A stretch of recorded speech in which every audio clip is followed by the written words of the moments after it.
بسم اللہ والسلام علی رسول اللہ۔ سب سے پہلے چلتے ہیں انجینئر صاحب کی ایک ویڈیو کی طرف۔ عزتیں ویل کی انہوں نے قرآن و سنت کے نام کے اوپر، سواریاں اپنی گاڑیوں میں سوار کی مکے اور مدینے کے نام کے اوپر، اور اتاری جا کے بغداد شریف، اجمیر شریف، پاک پتن شریف، فلانا شریف۔ یہ معرفت کی باتیں ہیں۔ وہ تو ٹنڈولکر بھی یہی کہے گا کہ معرفت کی بات ہے کہ میں اتنی دفعہ مندر گیا اور سارے مسلمانوں کی ملا کے جتنے رنز ہیں ان سے زیادہ رن میں نے اکیلے نے بنا لیے، سینچریز اتنی سکور کر دی۔ تو ٹھیک ہے، پھر جائیں مندروں میں جائیں آپ۔ اور یوراج سنگھ کہے گا میں گردوارے میں گیا تو میں نے ایک فاسٹ بالر کو 6 چھکے مارے۔ ابھی تک کسی نے فاسٹ بالر کو 6 چھکے نہیں مارے تھے، اور وہ بھی ان کے نزدیک تو کرامت ہے، کیونکہ اس سے 1 اوور پہلے اس نے اس کو دھمکی لگائی تھی کہ میں تجھے اگلے اوور میں پوچھ لیتا ہوں۔ ان کے زندہ اور مردہ سارے بزرگ، سارے کرکٹرز مل کے کسی کو دھمکی لگائیں، اس کے بعد 6 چھکے مار کے بتائیں فاسٹ بالر کو، یہ سپن کو نہیں مار سکتے۔ تو پھر ہم ان کا عقیدہ اختیار کر لیں سکھوں کا؟ یہ علم کی دنیا ہے میرے بھائی، علمی بات ہونی چاہیے۔ اگر زمین و آسمان کے سارے بابے مل کے ہوا میں اڑنا شروع کر دیں اور اس کے اگینسٹ آپ سے یہ منوانے کی کوشش کریں کہ 2 + 2 = 5، آپ مان لیں گے؟ آپ کہیں گے ٹھیک ہے تم اڑ رہے ہو، بغیر انجن کے اڑ رہے ہو، لیکن 2 + 2 4 ہی رہیں گے۔ تو سرکار رکو ذرا، صبر کرو۔ اگر 2 + 2 = 4 ہی رہے گا تو قرآن و سنت کیسے غلط ہو جائے گا کسی بابے کی طرف منسوب؟ آپ نے یقیناً ویڈیو کو دیکھا، سنا اور سمجھا بھی ہوگا۔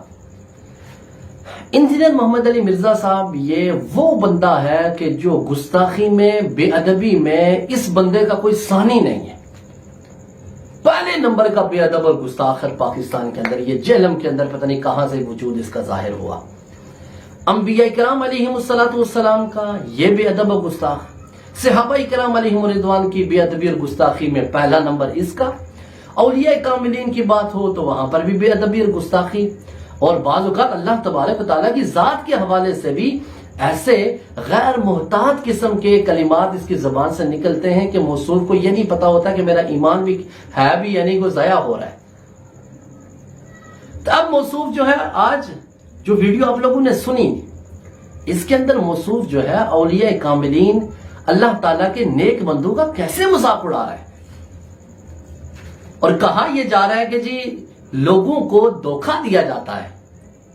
موصوف بات کے اوپر ان کی ویڈیوز کو آپ دیکھیں، یہی کہہ رہے ہوتے ہیں کہ جی کہ آپ بس میرا نام یوٹیوب پہ لکھیں کسی بھی ٹاپک کے اوپر، ٹاپ میں رینکنگ میں میری ویڈیو پہلے نمبر پہ ہوگی۔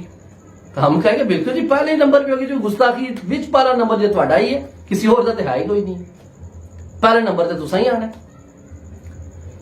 تو ویڈیو کے اندر موصوف یہ اس بات پر بڑا زور دے رہے تھے کہ یہ جتنے بھی بریلوی مکتبہ فکر کے لوگ ہیں، یہ جو ہے نا آواز مدینے کی لگاتے ہیں اور سواریوں کو اتارتے جا کر کبھی داتا صاحب، کبھی اجمیر شریف، کبھی پاک پتن شریف، کبھی جو ہے وہ بغداد شریف، فلانا شریف، فلانا شریف۔ موصوف کیا بتانا چاہ رہے لوگوں کو؟ کیا یہ بتانا چاہ رہے ہیں کہ ان اولیاء کرام کے مزارات کے اوپر اگر کسی کو لے جایا جاتا ہے یا کسی کو ان مزارات پہ جانے کی کسی کو ترغیب دلائی جاتی ہے تو کیا یہ جو ہے نا یہ غلط ہے، کیا یہ ناجائز ہے؟ کیا ایسی تبلیغ یا ایسی کسی کو مزارات کے اوپر جانے کی کیا کسی کو تعلیم نہیں دینی چاہیے؟ اگر نہیں دینی چاہیے تو دلیل پیش کریں کیوں ناجائز و حرام؟ یہ تو پتہ ہے ہمیں کہ آپ کے دل کے اندر اولیاء کرام، اولیاء کاملین کا بغض بھرا ہوا ہے۔ تو سر جی جو سواری بٹھا کر مدینے کے نام کے اوپر جو داتا صاحب اتاری جاتی ہے، یا اجمیر شریف یا پاک پتن شریف، یا اگر وہ بغداد شریف اتاری جاتی ہے، تو سر یہ دراصل یہ سارے راستے حقیقتاً یہ وہ روحانی راستے ہیں جو سارے مدینے کو جاتے ہیں۔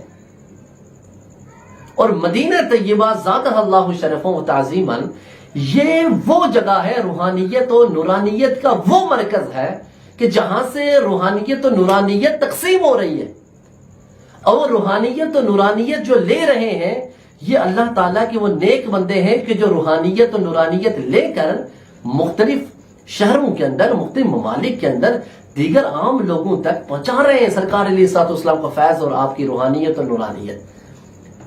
تو ہم داتا صاحب کے پاس ہی تو جائیں گے اس روحانیت اور نورانیت کو لینے کے لیے، ہم اجمیر شریف تو جائیں گے، ہم غوث پاک رحمت اللہ تعالیٰ علیہ کے مزار بغداد شریف ہی تو جائیں گے، اور کیا تھوڑے کو جیل آئیے؟ جہاں پر بے ادبی اور گستاخیوں کے سوا کچھ بھی نہیں ہے. اچھا اگلی بات، دوسری بات موصول یہ کہہ رہے تھے کہ جی کہا ہی جاتا ہے کہ اللہ تعالیٰ کے جو ولی ہیں نا یہ بڑے طاقتور، بڑے زوراور ہوتے ہیں، بڑی بڑی کرامات بیان کی جاتی ہیں کہ غوث پاک رحمت اللہ تعالیٰ علیہ نے جو ہے وہ اپنے ایک مرید کی طرف جلالی نظر کے اندر دیکھا تو وہ آپ کے جلال کی تاب نہیں لا سکا اور وہیں پر اس کی روح کا فسن سری سے پرواز کر گئی. اور غوث پاک رحمت اللہ تعالیٰ علیہ نے اپنے جو لوٹا تھا اس کی طرف نظر گھمائی تو لوٹے کی ٹوٹی کا رخ قبلے کی طرف ہو گیا. اور غوث پاک رحمت اللہ تعالیٰ علیہ کے حوالے سے جو کرامات ملتی ہیں کہ آپ نے ڈوبی ہوئی بارات کو، کشتی کو کئی مہینوں کے بعد اس کو کیا جی پار لگایا. تو موصوف یہ کہہ رہے تھے کہ یار یہ اگر اتنے ان کے بابے، چونکہ وہ تو اولیاء کامل کو بابا ہی کہتا ہے نا، وہ یہ کہ اگر ان کے بابے اتنے ہی طاقتور ہیں، اتنے زوراور ہیں، تو یار یہ جتنی گستاخیاں ہو رہی ہیں، یہ جتنی سوشل میڈیا کے اوپر یہ گستاخانہ خاکے بنا کر یہ ویڈیوز اپلوڈ کی جاتی ہے، ایک نظر مار کے تو ساری ویڈیو ڈیلیٹ کر دے. میں نے کہا مرزا صاحب اگر وہ ڈیلیٹ نہیں کر سکے تو اگر تھوڑی 200 بزرگ ہو تو 200 ڈیلیٹ کر دیں. بات یہ ہے کہ مزاج شریعت، قرآن کا مزاج، حدیث کا مزاج انجینئر مرزا صاحب نے سمجھا ہی نہیں ہے. اگر انہی باتوں کو بنیاد بنا کر اللہ تعالیٰ کے ولیوں کے اوپر اعتراض کر دیا جائے کہ یار فلاں ولی آپ کہہ رہے ہیں اس کی یہ کرامت ہے تو پھر یہ بھی ہونا چاہیے. تو اس بات کو تو آپ بھی مانتے ہیں کہ سورہ نمل کے اندر جو سلیمان علیہ السلام کا ملکہ بلقیس کا تخت لانے والا واقعہ ہے، آنکھ جھپکنے سے پہلے لایا گیا ہے. اگر یہ واقعہ بالفرض مرزا صاحب یہ قرآن کے اندر نہ ہوتا، اگر یہی واقعہ منسوب ہوتا داتا صاحب کی طرف، اگر یہی واقعہ منسوب ہوتا بابا فرید گنج شکر کی طرف، اگر یہی واقعہ منسوب ہوتا شیخ عبد القادر جیلانی کی طرف، تو تسے تھوڑا لے کے کھڑے ہو جانا سی. یار اگر اتنے طاقتور ہیں، آنکھ جھپکنے سے پہلے تخت لا سکتے ہیں، تو آپ جب آنکھ ایک نظر مار کر سوشل میڈیا سے ساری گستاخانہ ویڈیو ڈیلیٹ کروا دیں. تو یہ کوئی لاجک ہے؟ اگر انہی چیزوں کو بنیاد بنایا جائے پھر تو آپ قرآن کی اس واقعے کے اوپر جو قرآنی واقعہ ہے سورہ نمل کے اندر موجود ہے اس کے اوپر بھی اعتراض کریں کہ اگر آصف بن برخیہ یہ جو سلیمان علیہ السلام کے وزیر تھے، انہوں نے آنکھ جھپکنے سے پہلے ملکہ بلقیس کا تخت جو ہے وہ اٹھا کر سلیمان علیہ السلام کی خدمت میں پیش کیا، اگر وہ اتنے طاقتور تھا پھر وہاں پر بھی آپ اعتراض کریں کہ جی وہ ہوتے تو کیا سوشل میڈیا سے ویڈیو ساری ڈیلیٹ ہو سکتی تھی. تو یہ کیسی لاجک ہے؟ یہ کیسی بات کرنا چاہ رہے ہیں؟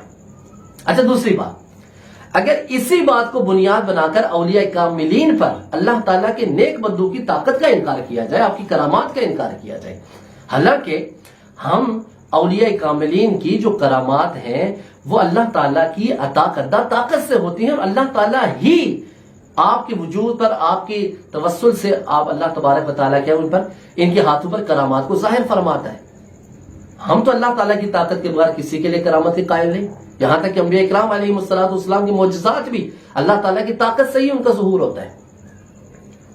لیکن جس بات کو بنیاد بنا کر آپ اللہ کے ولیوں کی کرامتوں کا اور ان کی طاقتوں کا انکار کر رہے ہیں، تو سر اگر یہی بات ہے کہ اگر ان کے پاس طاقت آپ سمجھتے ہیں کہ جی ہمیں کہہ رہے ہیں کہ جی ان کے پاس روحانی طاقت ہے، اگر تو یہ کام کر کے دکھائیں، تو پھر میں آپ سے یہ کہوں گا کہ آپ مجھے بتائیں کہ آپ اللہ تعالیٰ کی طاقت کے منکر ہیں.